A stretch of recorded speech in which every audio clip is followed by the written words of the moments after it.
Diversion Board Authority. I call this meeting to order, the October 28th, 2021 meeting to order. Roll call, please. Dr. Mahoney. Here. Mayor Dardis. Here. Mr. Peterson. I am here. Mr. Hendrickson. Here. Mr. Pepcorn. Mr. Ebbinger. Here. Mr. Strand. Present. Mr. Campbell. Here. Mrs. Shirley. I'm here. Mr. Steen. Here. Mr. Olson. Here. Mr. Salzwald. Here. Quorum is present. Wonderful. We have a quorum. Thank you for being here. At the first item of action will be the approval of meeting minutes from September 23rd. Looking for a motion to amend, approve, or discuss, please. Campbell moves to approve. Second. Moved and seconded. Any discussion on the motion? Any discussion? If not, all those in favor, please signify by saying aye. Aye. Those opposed, same sign. Motion passes. Order of agenda number 3, looking for an amendment to the order of the agenda, please. We are wanting to remove item 10A, which is under other business. So moved. Staffing plan. Is there a motion? So moved. Thank you, Mayor. Is there a second, please? Second. Moved and seconded. Any discussion on the approval of the order of agenda as amended? Any discussion? If not, all those in favor, please signify by saying aye. Aye.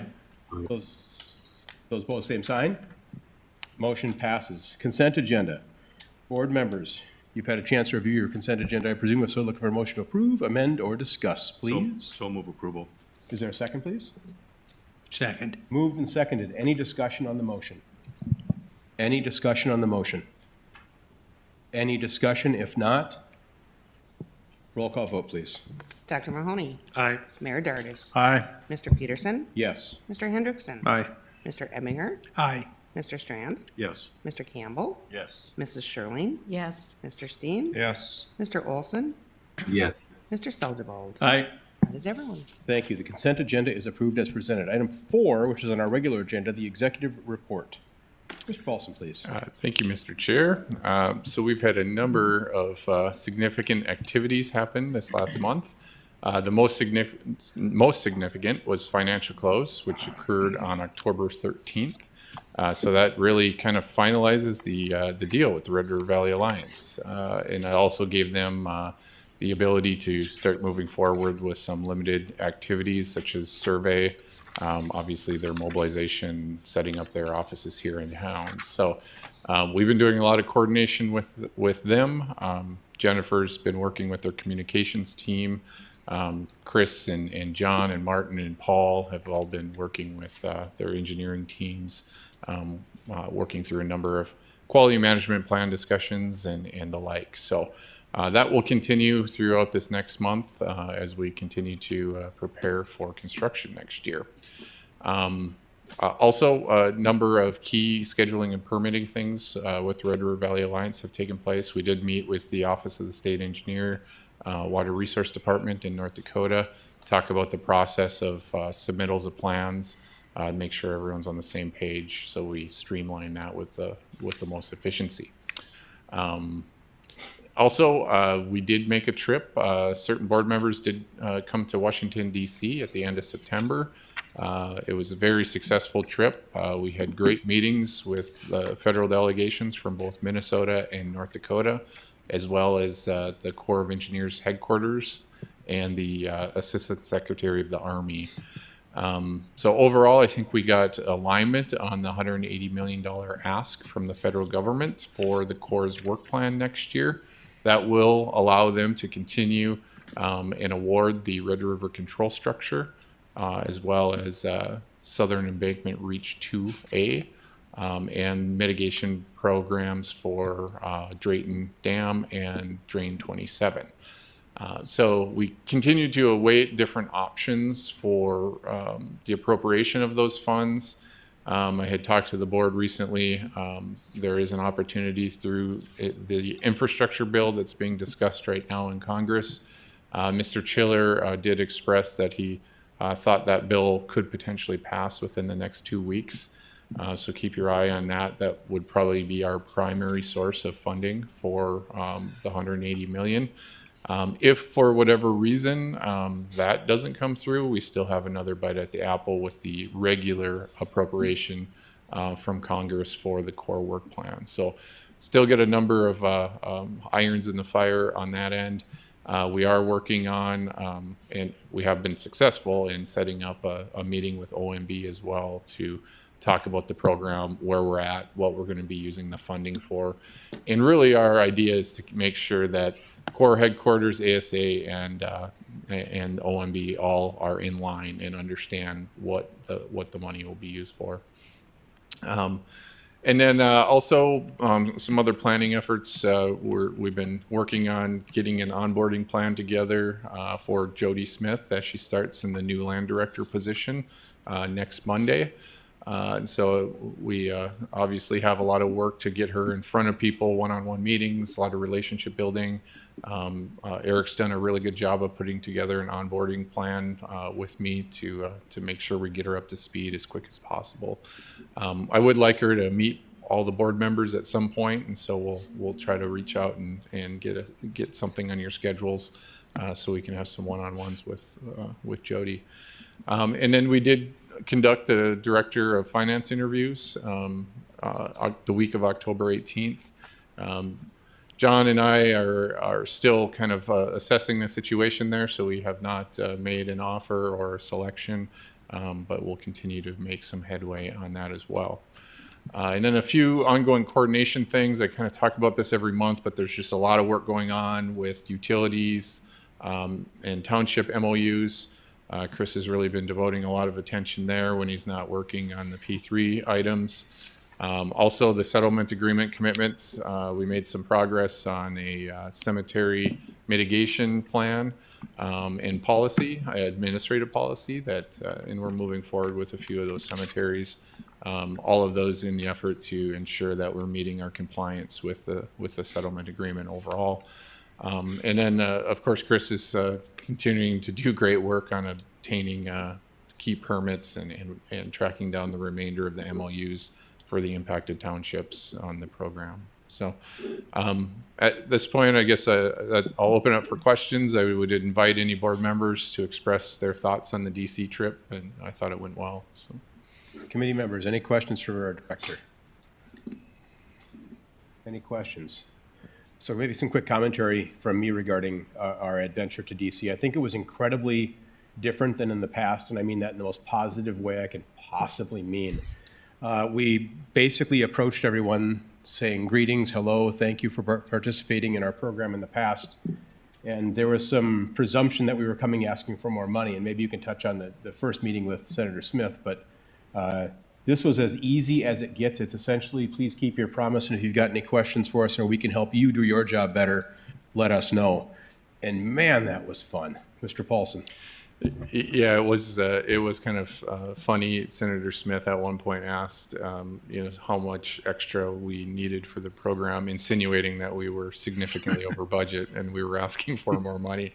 And when we informed her that we were in budget and we're just asking for what we've always anticipated needing, she was quite surprised. So It was really fun. Any other visitors that want to talk about it? If not, we can move on to item 5. Item 5, General Counsel update, Mr. Shockley.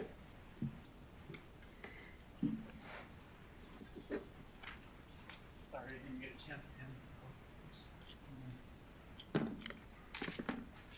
Well, we're pretty busy people, John, so.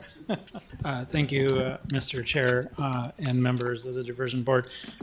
The only thing I have for my update today is regarding the financial close on the P3 agreement.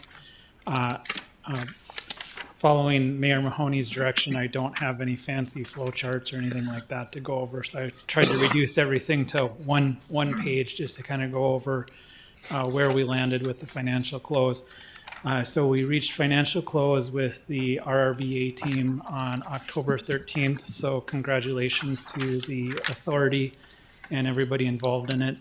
It's a major milestone. That means the contract is finalized, all of the financing is in place, and they are ready to proceed with design, construction, finance, operations, and maintenance of the project for the next 36 years. And so I thought what I would just do for your information is first I'll just touch upon some of the coordination and negotiation that we had with RRVA regarding the financing products that were utilized to realize some additional savings from their bid that they provided in June of this year. So Cass County, along with the efforts that we put in early on in the project to secure what's called a USDOT PABS allocation. Those are private activity bonds that can be utilized by a private party to issue tax-exempt bonds. Cass County authorized that. The Diversion Authority a number of years ago had sought after that allocation. We received that allocation and provided that to the developer. That was about $300 million of PABS allocation. Cass County approved the sale of that. The sale went very well. The results of that came in better than we had expected. That was in part due to market conditions, in part due to some great investor calls and interest in the project, which I participated in the investor calls, which was really a fascinating process and kind of fun to be part of. Very intense questioning about the project from large swath of the market and investment banks. So we benefited from interest in the project, a good market, and also the bonds were qualified as green bonds. And what green bonds means is that we received a third-party independent opinion that certified that the developer meets certain requirements that qualified it as a green developer, a green company. So they've committed to the reduction of their carbon footprint. They've committed to sustainable production and construction projects.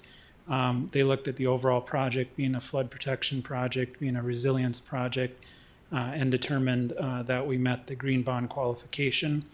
There is an interest in the market for any type of debt that's now green qualified, and so we benefited from that. The second item during the negotiations versus their original bid, originally they had bid in about $200 million of taxable muni bonds.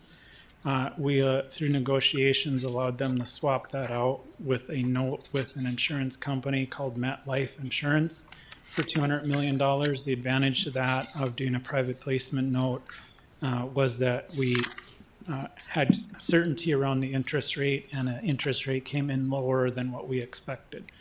And then the final item that we worked with the developer on and negotiated out was, as part of their original bid, they have a revolving credit facility. I'll just get into that just briefly in a second as it relates to the milestone payments.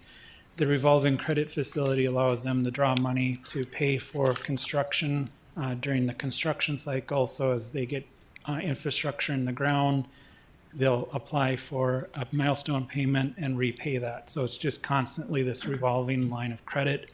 That's in the amount of $650 million. We allowed them to use a hedging transaction, which any revolving credit facility has a floating interest rate. The hedging transaction allows you to lock in an interest rate, so a company takes on the risk that the interest goes up or goes, and the benefit that it goes down. And in exchange, you pay a set interest rate. And that was not part of their original bid. So through all of those efforts, it resulted in a significant savings in the availability payments to the Diversion Authority. And those efforts were sort of happening behind the scenes. You'll remember back on June 18th when we selected a preferred proposer, we started almost the day after with the financial team from RVA and the financial team from the Diversion Authority meeting. We had multiple meetings to go over these issues. And so I thought on the one-page sheet that I provided, I just basically go over what the engineer's estimate was, then what they submitted as their bid, and then what the final results were. So our engineer's estimate, as you'll see, we had a capital map payment of about $23 million per year. Recall that's the payments that start after substantial completion, pay back some of the developer's long-term debt, and as part of financing the project. We had about $8 million a year in maintenance and operations through the diversion channel as part of the engineer's estimate, and then an engineer's estimate about $867 million of milestone payments. So when we received bids, we were very pleased by the bids. As you can see, they came back very close to the engineer's estimate. The capital map payment being the only one that was slightly different. That was about 25 million versus the original estimate, about 24 million. The maintenance payment actually came in lower. That came in at 5,900,000, so just about 6 million. And then the milestone payments were almost right on the engineer's estimate at 870 million. So through the negotiations, the authority team determined that, the operations we weren't gonna worry about because that came in below our estimate. And the milestone payments, we didn't want to reduce the milestone payments because the original financial plan back in January had the state bringing, 66.5 million in for the next decade. And now we have all of this large influx of cash from the state due to the North Dakota bonding bill. So we really didn't need cash up front. It really didn't help us out. And so what we looked at was how do we reduce the long-term debt impact to the project and ultimately to the taxpayers. So through those negotiations, we reduced the annual MAP payment for the capital side down to about 24 million. And so that's very close to what the engineer's estimate was, and that resulted in about $50 million of savings from the original RRVA bid. And so very productive. RVA was very good to work with. It was a really good process to work through. I can answer any questions. I promise I won't take too long, and I don't have any flow charts. So, Any questions for Mr. Shockley? Mayor Mahoney. John, MetroCog had this great recreational plan for the diversion. Can we have that back in now? Well, anytime you want to add something into the project agreement, you have to negotiate with RRVA, and I'm sure that if you're willing to pay for it, you can add something back in. But I would caution that you don't have the competitive nature of the bid process anymore.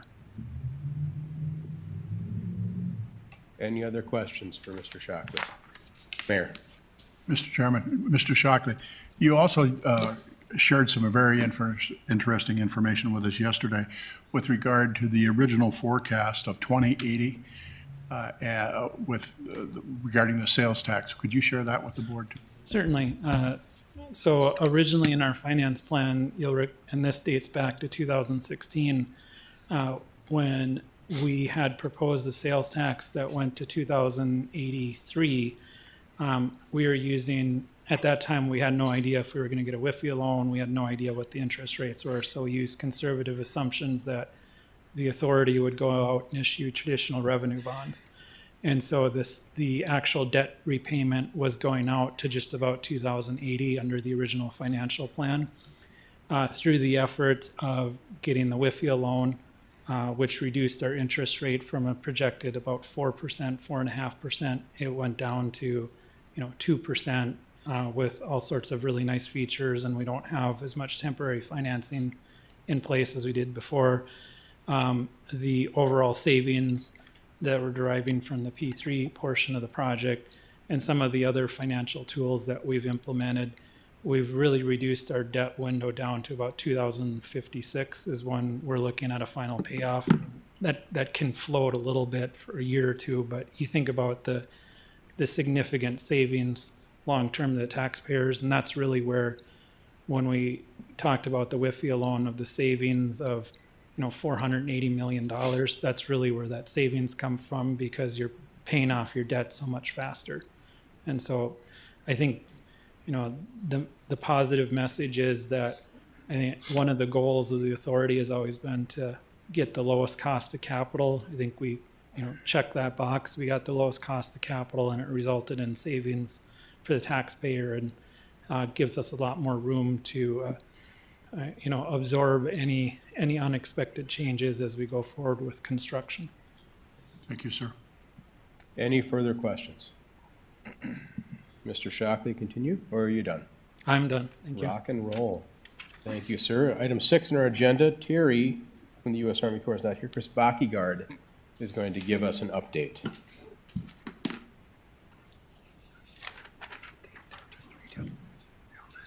Thanks, Mr. Chair, board members.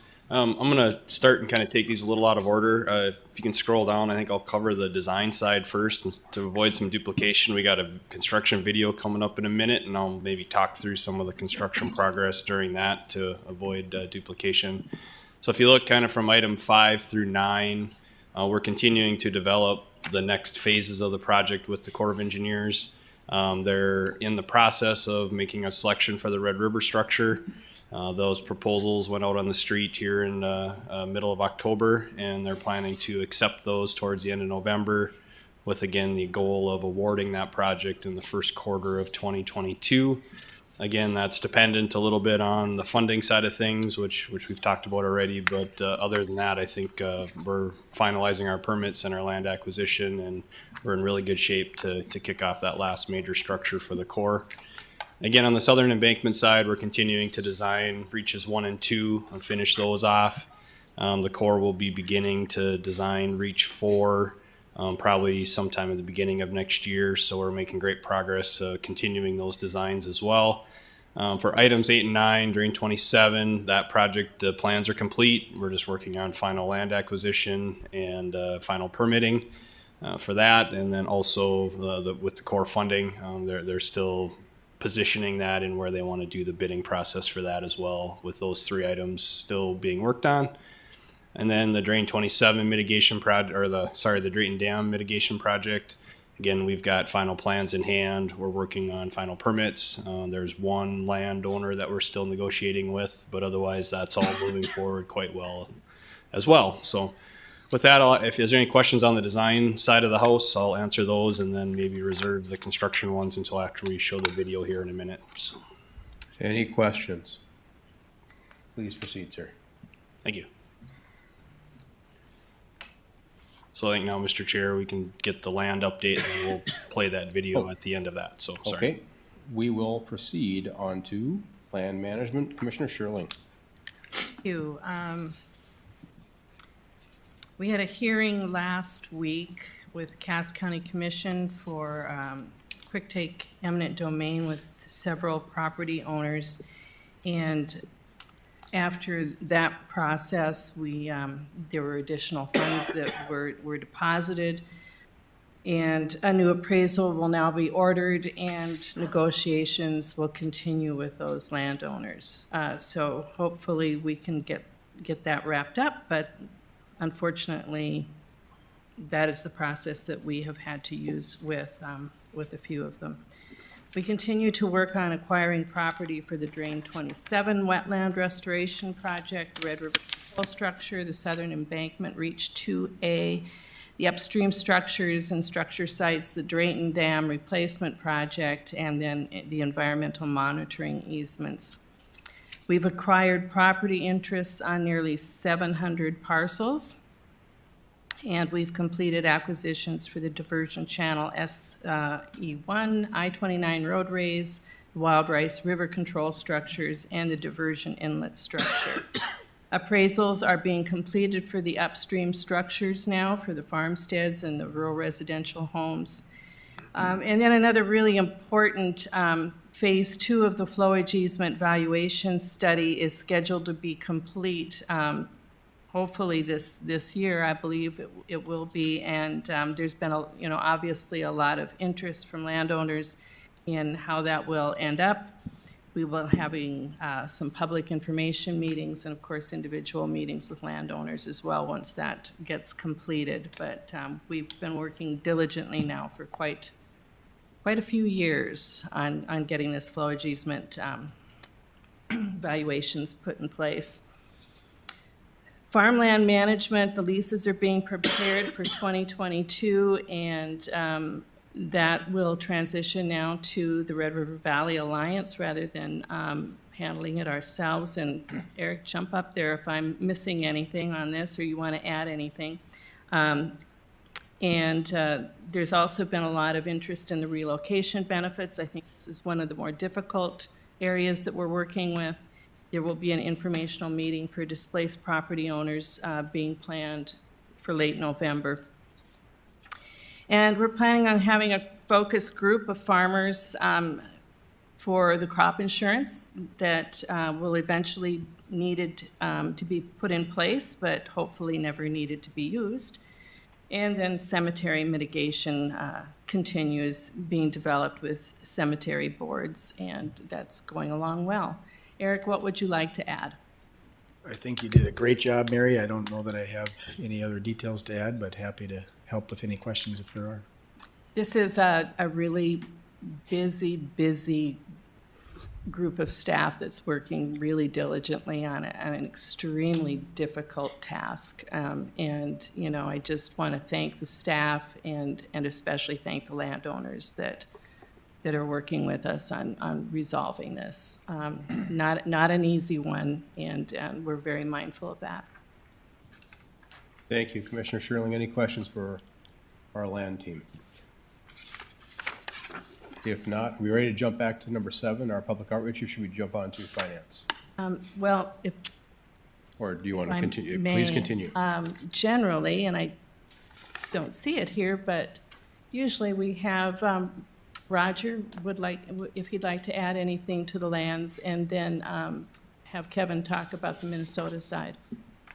I believe Roger's online. Yes, Roger's here. Yeah, we had a meeting this morning and continue to negotiate with landowners through our land agents. And we just approved a couple this morning. We approved a couple counter offers, or I'm sorry, we counter offered on a property and then also accepted a property as counter offer. And we just continue to approve RHDPs, which is replacement housing differential payments. We continue to see those come forward along with the relocation and moving costs. And we've approved several of those. We just keep working at it. And again, I would reiterate what Mary said. We just thank the landowners for working with us, and we just hope that we can get through this process with the least amount of pain. Thank you. Thank you, sir. Commissioner Campbell, you have a couple comments, sir. Yes, thank you. We have had 2 meetings of the MCC JPA, and in that process, we did approve an environmental monitoring easement action plan, which had updated easement language that was presented to us by some of our folks from down south who felt that could improve the ability to obtain some of these easements. In addition to that, we followed the Cass County Joint Water Resource District in adding a signing incentive for those easements. So we're hoping that will replace the expensive cost of legal actions down the road. So there's some things working on there that will help in the negotiations of those easements. We also approved four additional appraisals, and we approved 3 replacement housing differential payments.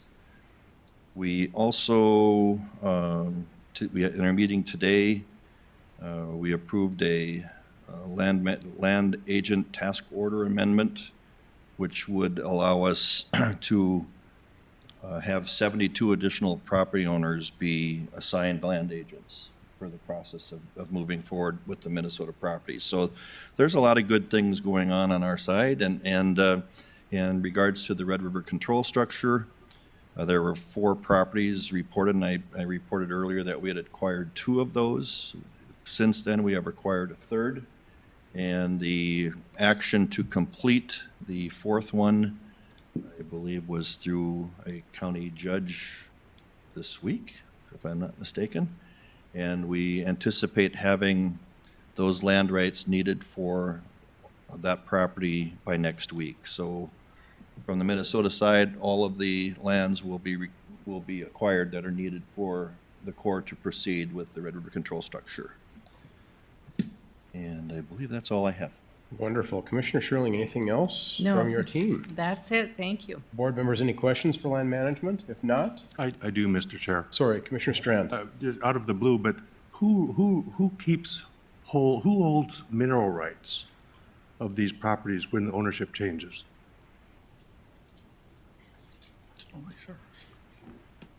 I see a number of people scrambling, then pointing at each other. I see Just a so- lawyer, I see a lawyer standing up. Yep. Just for those of you playing the home game, that's what's going on here. Mr. Shockley, Thank you, Mr. Chair. who owns the golden oil?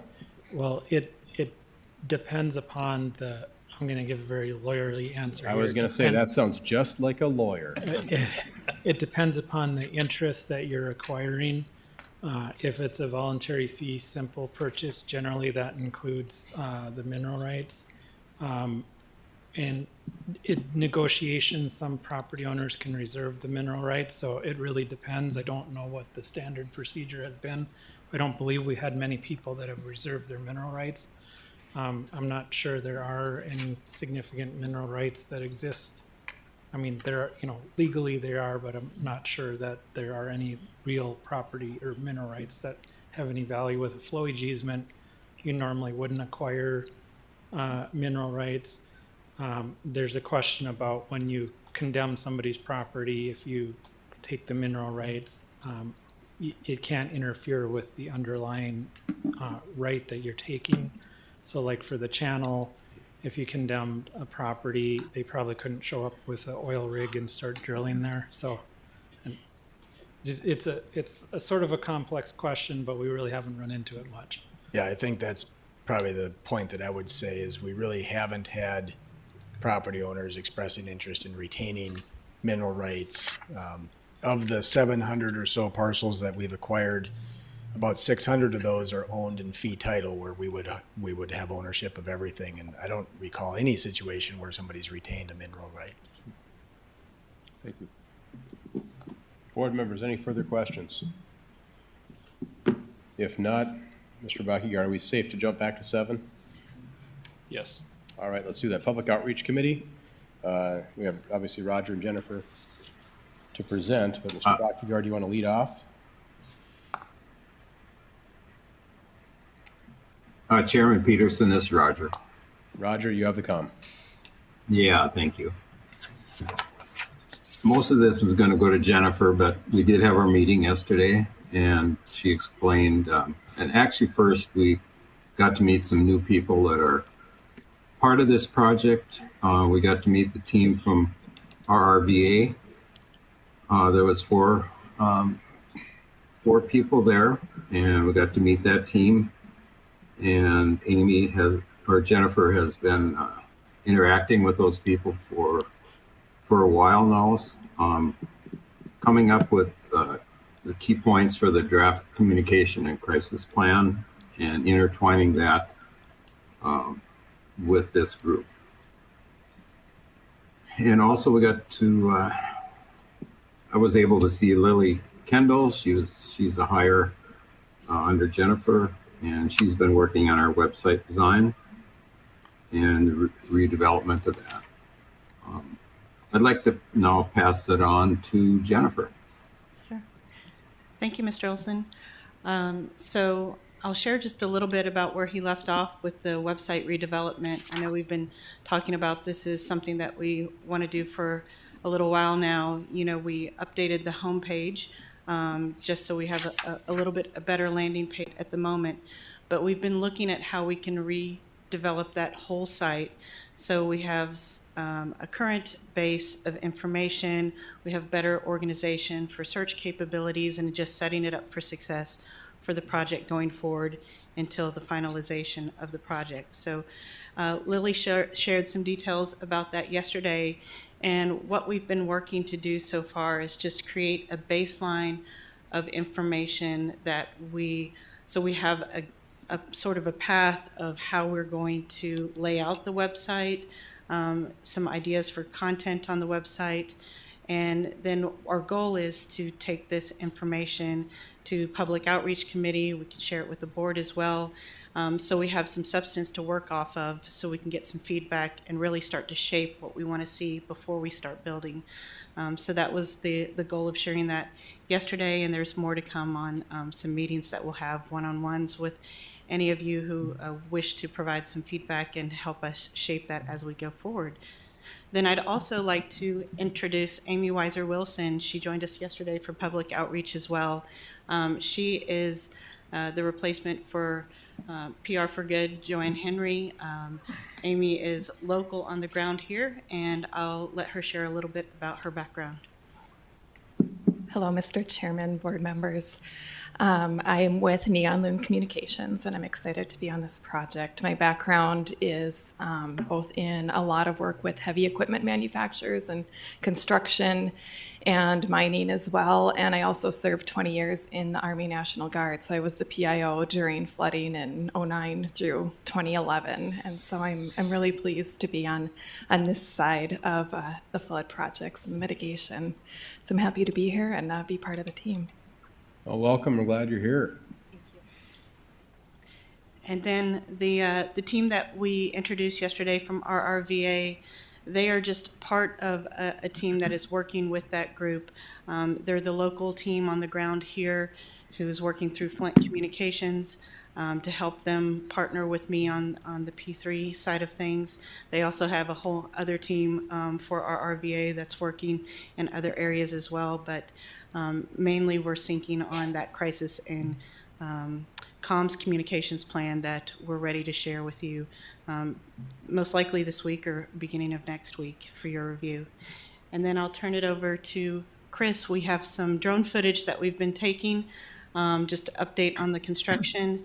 Our goal is to have this footage on our YouTube channel every month. So we might not necessarily show it in these meetings every month, but you'll be able to see it there and we can track the progress of the construction as we go.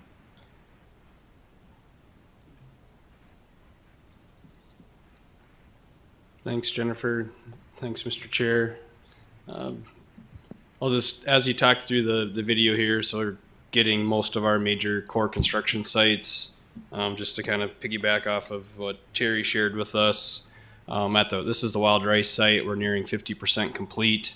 You can see that they're very much above ground now and are working on some of the tan areas, are putting some of the pre-fill in just to help with settlement in the future for the future embankment that'll run across. So great progress being made there. This is the Red River site. This is the site we took borrow from for this summer for the I-29 project. Good news, that borrow material is completely hauled, so they'll be sealing this up for the winter. We'll also be then removing the haul route across the SE3 alignment and some of the pieces where we were crossing County Road 81. So again, that's pretty well sealed up for the winter. Here's the Diversion Inlet site. Again, this project is nearing about 80% complete. Again, they're working on the final walls in between the structures. They're in the process of manufacturing gates, and we'll be shipping those early part of next year. So that's making great progress as well. When you get to the I-29 project, another good report, the bypass now is fully open. So it's traffic is traveling on the bypass, 2 lanes each direction. So that's very much moving into what it'll be configured for the winter. And my understanding is IB is basically just sealing up the project and getting ready for the winter to prepare for next summer. Again, in Southern Embankment, Reach 1, the fill work is generally complete. They are again buttoning down for the winter, and we'll come back in next spring and finish off the topsoiling and vegetation plan with the intention that by mid to late summer that project will be complete and will be turned back to us. The truth is that Hollywood's elite. Sorry about that. So anyway, so that's the rest of the core update. If you guys have any questions on the construction side of things, I'd be happy to answer those as well. I'm curious about the training for Thor. Yeah, I wish that was me, but it's not. So I keep this shaved. I normally have that sort of a hairstyle, but I keep it shaved back to make myself look more professional. Diversion Authority members, any questions for our public outreach team? Mayor Mahoney. So just as Chad opened his remarks about how well it went with Smith, Jennifer, it's a question for you. It's interesting, the P3 is going to have a public relations team. They're going to be putting out a lot of stuff about the P3 project. We have a team that helps us with our website, helps with what's happening. But as Chad said, when he went into Smith's office, we're over the major hurdles. John just did a great financial plan for us. Looks like we're on our way. 700 partials have been taken. Kevin was talking about good things going to Minnesota. Why would we be expanding our public relations team if things are going well? And I'm just curious why I know we're moving away from consultants and such, but if P3 has a group, we have a group, how many people do we need in PR? And it's kind of, Roger, question for you and Jennifer, basically. So I can share that when I first started, we had at least 8 to 12 people working on communications. Currently, we have myself, Lily, and 2 part-time contractors. So we're at less than half of what we had before. And the reason is there's a transition time. So it's never that we were going to pull back and it just be the way it is now. We needed that transition time to figure out where we are in the project, what the needs are, so I can listen and understand where we're going from here going forward. And now that we have that understanding, we've identified where we need that support to carry us through the rest of the project. Any further questions, authority members? Commissioner Sherling. Thank you. I'm wondering about your website, and maybe there's a difference, well, I know there's a difference between PR and communication, and I would echo Mayor Mahoney's concerns about why do we need PR. I think we have a different focus now. But as far as communication goes, I have some wish lists on that website, and one of them would be floodplain maps and how the project is going to impact. I would like to see a usable piece of website that a realtor, for example, or a homeowner could go to and say, if I buy that house, what's it look like now and what's it going to look like after the diversion is completed? That's solid information that I would like to be able to tell somebody that they could go to our website and easily find it. I'm sure there's a number of other items that would be useful information for people to be able to access.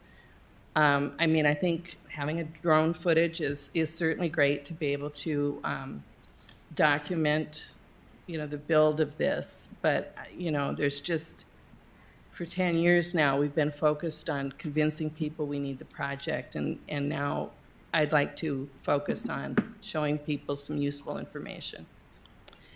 Exactly, spot on, and that's exactly why we're looking at reworking the website into that useful information for where we are in the project going forward, but that's excellent feedback.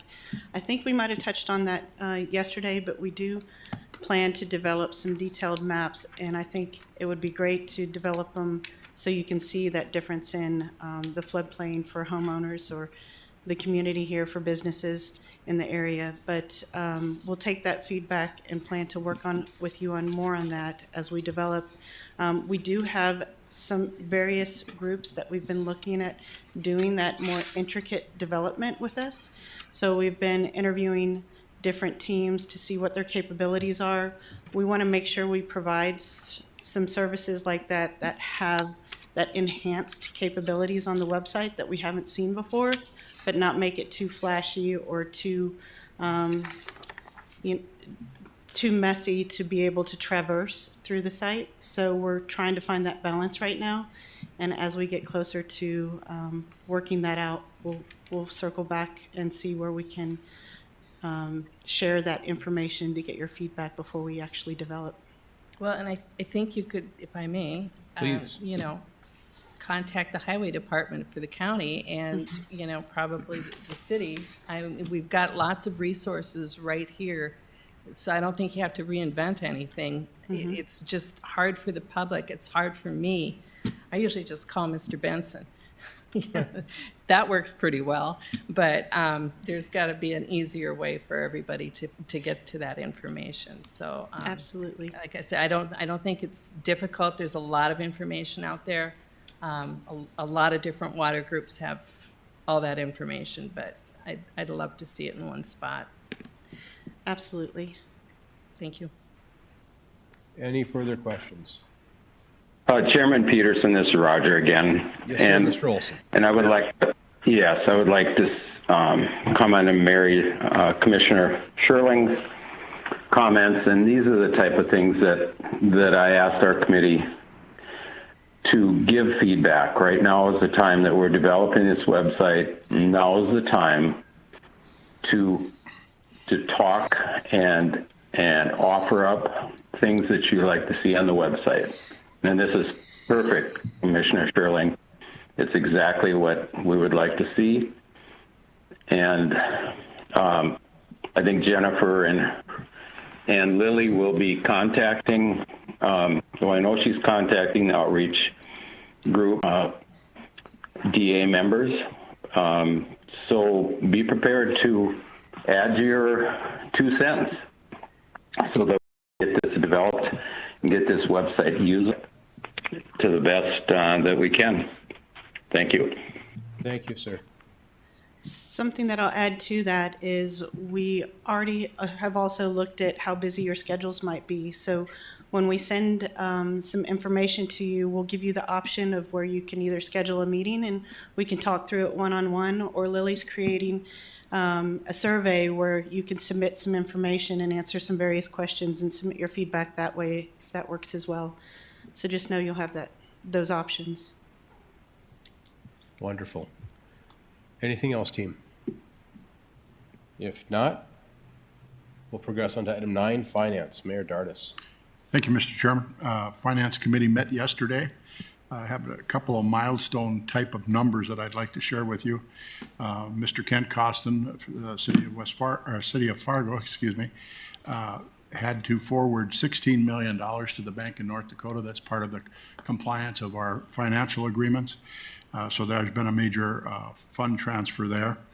Also, Mr. Dodds came before us, and the land acquisition directives for Minnesota and North Dakota, those were executed this afternoon. $2.9 million to Minnesota and $48 million for North Dakota lands parcels. So, we're having a lot of activity late in the year. There is also a number of board approval contracts, nothing of really any consequence. With the one that we might want to share with the board is we entered into an agreement with NDSU, New Services Agreement. Mr. Paulson has done that about economic impact and economic development, and they'll be doing some work for us. And that's a contract of about $35,000. I would also like to compliment Paul Barthol from the Jacobson Company. We have been, the Finance Committee, certain members of the Finance Committee have been working with him, asking him for additional dashboards. Something where we don't have to look at pages and pages and pages of spreadsheets. And some of the instruments that he's come up with this, for example, are absolutely excellent. Right here I have a single page that has all 18 of our top vendors of who we've spent money with this year, starting with Jacobs and Houston Moore Group and Onstead Twitchell AE2S. And that simple, it tells us exactly how many dollars we've spent starting from the program budget in 2018 to where we're at now. So by continuing to ask for these type of instruments, I think every board member, whether they're on lands or they're public outreach or whatever, will have an instrument in their hand that will give them a truly working knowledge to understand, because as we continue through 2022, some of the dollars that we're going to be bringing forward to you are mind-boggling in my world anyway. The other thing is that I think that there's also an important part here that, as part of what Commissioner Peterson talked about as our trip to Washington, D.C., is that there is still significant funding that's needed for 2022 for a number of items, for a number of different construction bids. And I think that that's very important. To date, the federal investment in our project is $313 million. But we have also have a carryover this fall of $95 million, which is a deliberate carryover for the award of the Red River Control Structure. It's part of that in March of 2022, hopefully. So that's basically a summary of what we had in our meeting yesterday. Be happy to try and answer any questions. If I can't do it, I'll call on Paul, Joel, or John. Board members, Commissioner Strand. Thank you, Mr. Chair. I'm curious, just for my sake, have we repaid that, I want to say $150 million of interim financing through Wells Fargo, or what's the status of that interim financing? We'd gone back twice to the city of Fargo, and I don't know where we're at now. Mr. Shockley, please. So the short answer Answer is is that the Wells Fargo credit facilities have been paid off in full. Earlier this year, as part of the financing, the Cass County Joint Water Resource District issued temporary refunding improvement bonds in the amount of $180 million. Part of that issuance was used to repay the Wells Fargo loans that were issued by Cass County and Fargo. The reason we had to do that was to clean up the liens on the sales tax as part of the overall funding. It was actually cost savings because it's a lower cost of capital, consistent with the financial plan. So certainly answer any questions about those issues.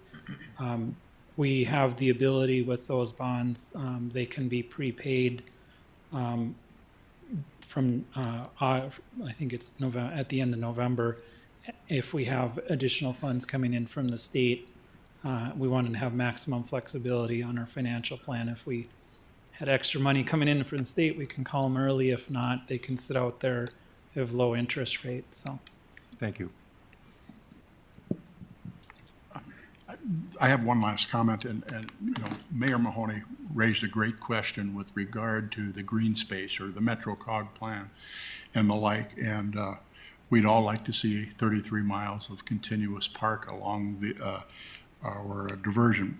I would like to suggest that moving forward at some point in time in 2022, we continue to do the analytics of where we're at with regard to funding, because we have the Red River Control Structure, we have the Dayton Dam, we have a number of those things that total about $180 million ahead of us. And so before we move forward or an MOU or anything like that, I would, again, by my nature, urge caution before we move forward at adding anything in. Mayor Dardis, to that point real quick, I was spent a couple days in Salt Lake City on behalf of the Association of Counties, and I actually conveyed information back to Mr. Paulson and team regarding additional potential for funding far and beyond what we've talked about before, or maybe segregated or separate, maybe a better term or phrase than what we've talked about before. And again, who knows what's going to happen with the infrastructure bill in Washington, D.C., but there's a mountain of potential for things, and we check an awful lot of the boxes as required criteria to access these dollars. And we talked about that before, but there's a special swath coming through, potentially anyway, within the new infrastructure bill. So there's still resources out there, again, beyond what we've talked about in the past. Mayor Mahoney. And I would echo that. I mean, beyond going to the West Fargo Park Board, I think that, we need to think about federal funding, as you say, Chad, is in there for parks and bike trails and those types of things. So to Mayor Dardis's point, yes, we have to we're on point with our own budget, but if there's additional funding we can find that would enhance the project for recreational purposes, I think we need to look at it. Mayor Dardis, anything further, sir? Any questions for our finance team? If not, item 10 is other business. We eliminated item 10A from our agenda, but that doesn't preclude us from having other business. Any other business, board members or diversion team? Lots of head shaking, wonderful. With that, we have our next meeting, November 18th, 2021, item number 12. Move to adjourn. Moved and seconded. All those in favor, please signify by saying aye. Aye. We stand adjourned. Thank you, everybody. Thank you for team members.